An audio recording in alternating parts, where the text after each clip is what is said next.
Hello, magandang araw at gabi sa mansultay ng daigdig.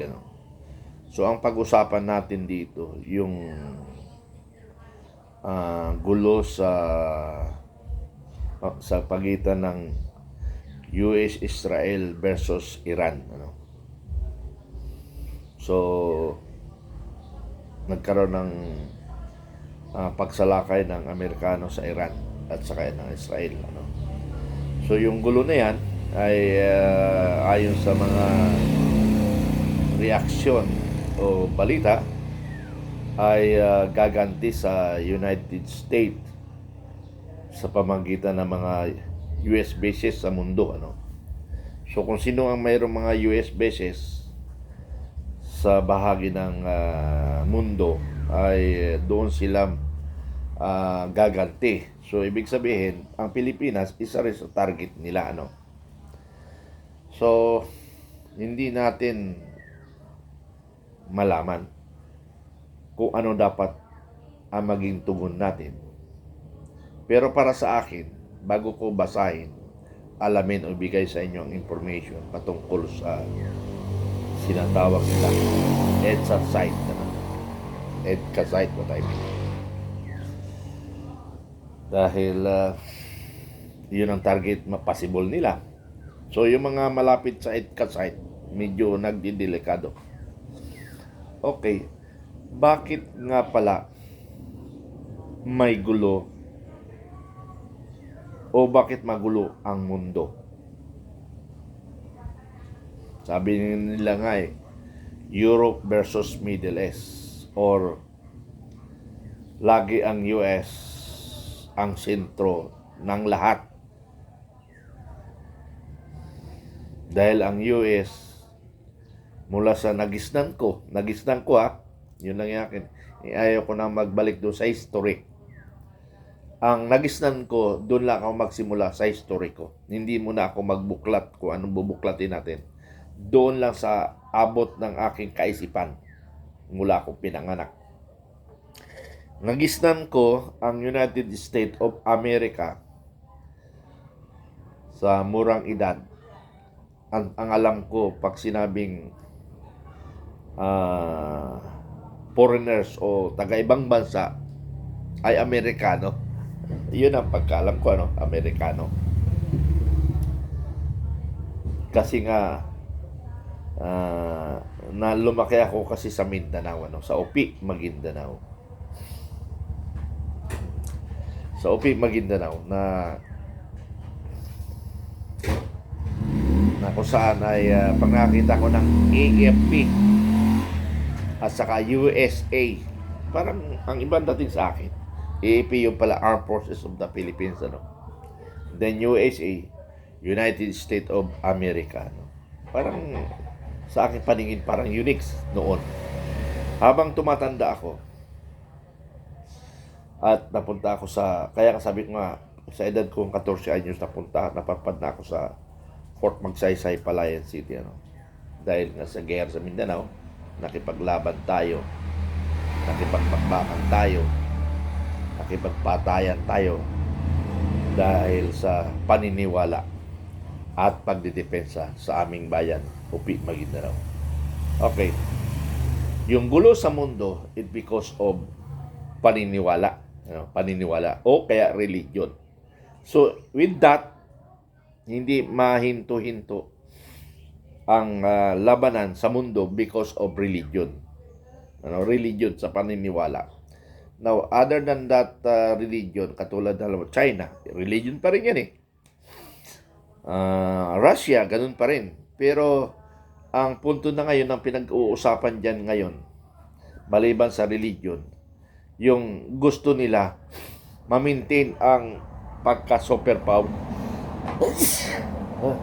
Sorry. Ma-maintain ang pagka-superpower, Sorry. Ma-maintain ang pagka-superpower. Kaya ayaw rin magpatalo ng United States. Humabol ang China na sabi nila may kunting diferensya na lang para parehas na lang silang matawag na superpower, So, yung China noon, sa totoo lang, 70s, o 60s, medyo alanganin ang China sa atin because mayroon pa tayong mga military hardware na malakas, Noon, alanganin ang China sa atin. Ngayon, ay hindi na alanganin. Sobra pa sa alanganin, Okay, balik tayo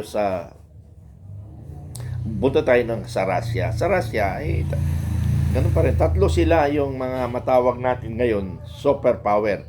Other than that countries, mayroon din. Kaya nga lang, tatlo talagang nakikita natin ngayon. Okay. Bakit may problema tayo? Kaya ayaw nga nila magpatalo sa mga kwa. Kaya nga, lahat sila o mga bansang nagmamahal sa bayan, sa kanilang bansa, nag-improve sila ng military hardware. Mga military hardware, ini-improve nila. Pero ang Pilipinas, ang ini-improve ng Pilipinas, paano nakawin ang kaban ng bayan. Yun ang ini-improve sa atin. Kaya hindi tayo papunta sa pag-angat kung hindi pabagsak. Kasi nga inuubos ang kaban ng bayan. Anumang administrasyon, to be fair tayo baka sabihin niyo, politika na naman pinag-usapan natin dito, puro kayo sa politika, Si Marcos kasi ang may problema dito sa administrasyon na ito Ginawa niyang Pilipino sa Pilipino mag-away-away. Ginawa niya mga retired at saka active, pinag-away niya. So, ang punot dulo ng gulo is si Marcos. Okay, balik tayo sa sabi ko hindi politikang usapin lahat naman ng administrasyon magnanakaw. Walang administrasyon ako magmula kay Aguinaldo. Kaya Aguinaldo nga may patayan pa rin Okay. Walang administrasyon na hindi nagnakaw. Kahit even in magsaysay administration, mayroon pa rin yan. Mayroon. Pero mas lumala ngayon. Mas lumala ngayon. Matindi, kaya nga nagsialsahan dati-rati ang mga retired walang pakialam. Ngayon pa lang sa administrasyon ni Marcos nakialam ang retired. History yan mailalakay sa history na sa administrasyon ni Marcos pinag-away-away niyang Pilipino. Inasundan ng Marcos Jr. Nag-away-away ang Pilipino because of insurgents o communist So diyan na develop. Ngayon naman iba naman. Doon sa Marcos Sr., kalaban nila ang komunista, kalaban nila ang Liberal Party. Dito naman sa Marcos Administration Jr., kakampi nila ang MPA, kakampi nila ang Liberal Party. So, magkaiba, di ba? Dahil sa nakawan, nagkampian na sila sa nakawan. So, ang kawawa dito, yung Pilipino. So, yun yung pinupuntusan natin, So, hindi ako nakikialam sa paniniwala. Kasi may nagtitext sa akin, binibira ang US, Israel. Mayroon man nagtitext sa akin, kinakampian ang Israeli. Ang Iran. It because of paniniwala. Religion kasi.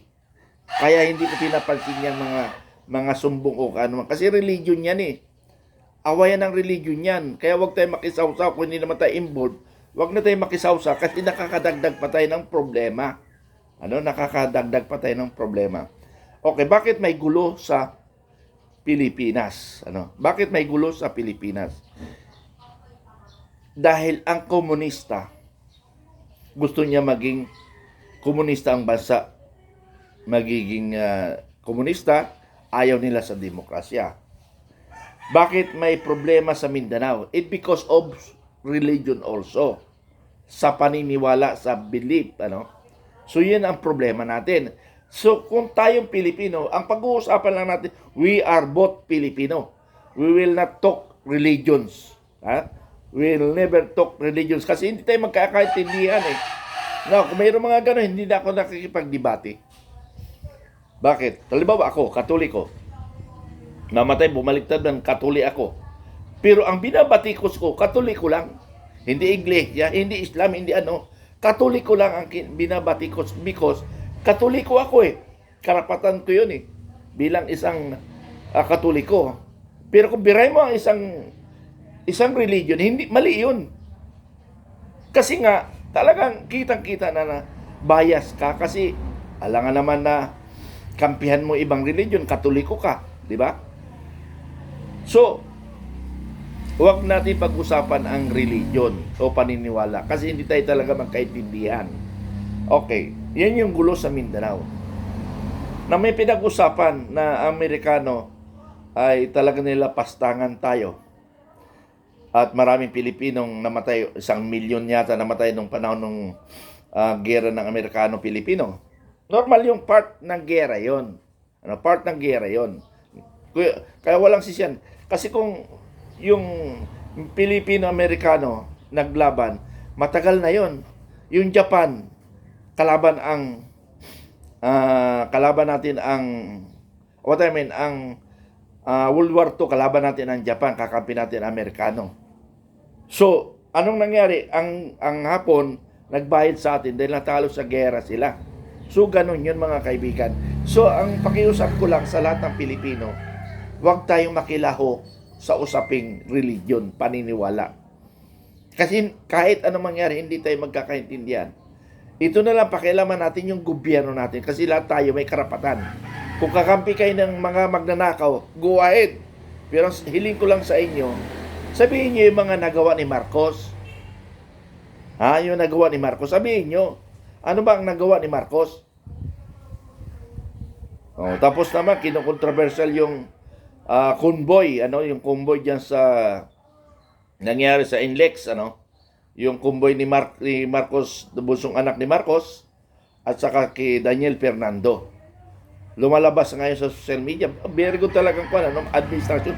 Napakagaling ng administrasyon para pandinlang sa Pilipino. Hoy, mga kaibigan, Pilipino rin ang binabatikos nyo. Mga durubo kayo dyan sa administrasyon ng mga trolls, ng mga bayaran kayo. Ang lumalabas kasi, kaya ako nasabi, dahil binugbog si Daniel Fernando, yung gobernador Daniel Fernando, binalikan yung bolstar niya. Maraming pa sinabi, mayabang. Okay. Bakit doon tayo napokus? Lagi na lang kampiyan ang Marcos. Sorry. Diyos ko, nakakapagmura Mga kaibigan, ang dami ngayong lumalabas na troll para kampi kay Marcos. Ano ba ang nagawa ni Marcos?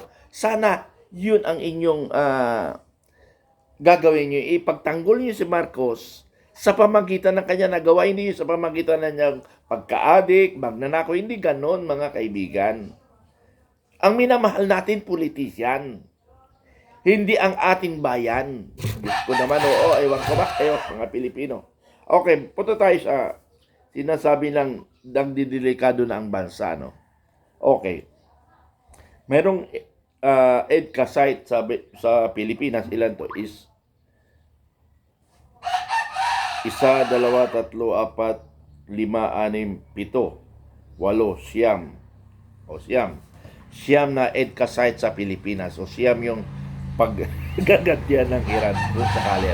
Okay, basahin natin magmula sa north papunta sa south. Okay. Ito, Naval Base Camilo Osea. Location Santa Ana, Cagayan, 500 kilometers from Taiwan. Ako, malapit lang yun from Taiwan. 500 kilometers. Dito, pumunta ako ng Samar, 700 kilometers yun So, ibig sabihin, malapit lang sa atin, ng Taiwan, Cagayan North International Airport. Location, Lalo, Cagayan, Delikado. Okay. Camel Sol de la Cruz. Location, Damu, Isabela. Sa loob ng military camp.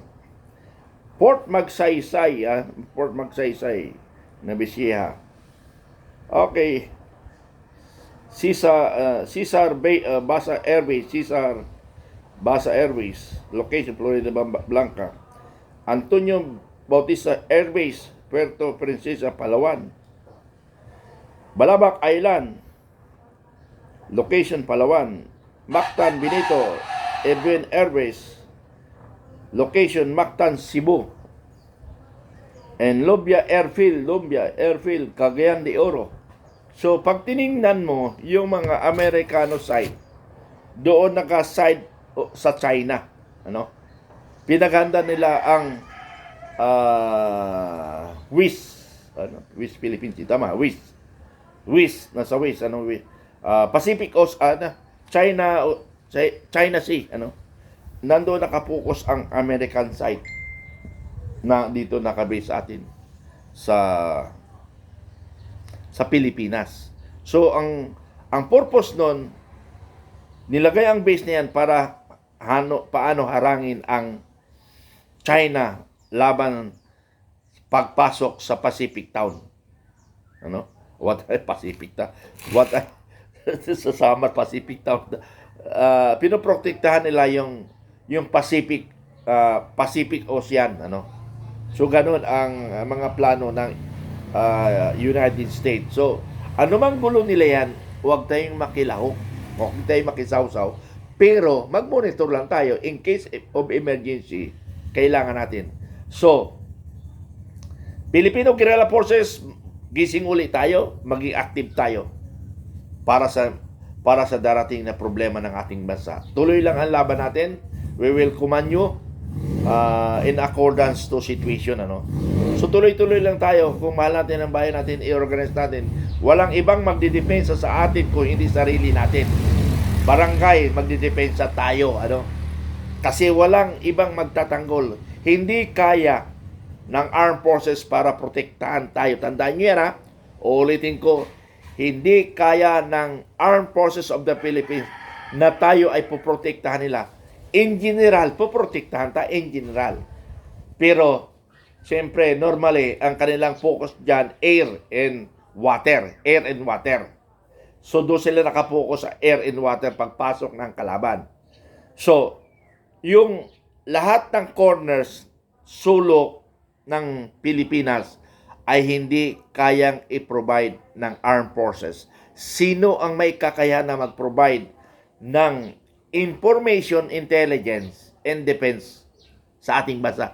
Tayo mismo, Filipino Guerrilla Forces na nakabase sa barangay. So tuloy-tuloy lang tayo mga kaibigan. Maraming salamat at medyo umiinit na ang sitwasyon. Salamat.